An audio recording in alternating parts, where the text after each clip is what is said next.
దేవుడి తెలివి. కాశీనాథుడు అనే వ్యక్తి ఒకరోజు అరణ్య మార్గం ద్వారా వెళ్తున్నాడు. నడిచి నడిచి అతనికి నీరసం వచ్చింది. అక్కడ ఒక పెద్ద మర్రి చెట్టు ఉంది.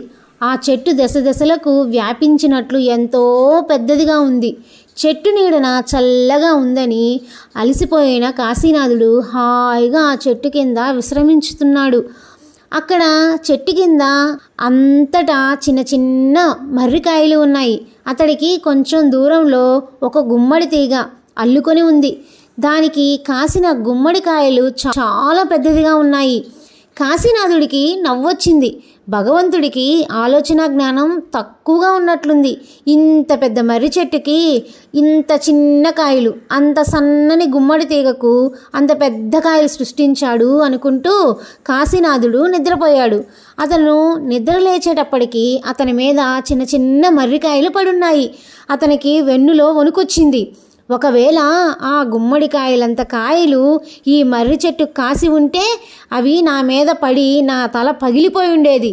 కాబట్టి దేవుడే తెలివైనవాడు, ఎంతో దూరదృష్టి గలవాడు అనుకొని వెళ్ళిపోయాడు కాశీనాథుడు. ఈ కథ వల్ల మీరేం నేర్చుకున్నారో కామెంట్ చేయండి. నచ్చితే సబ్స్క్రైబ్ చేసి లైక్ చేయండి.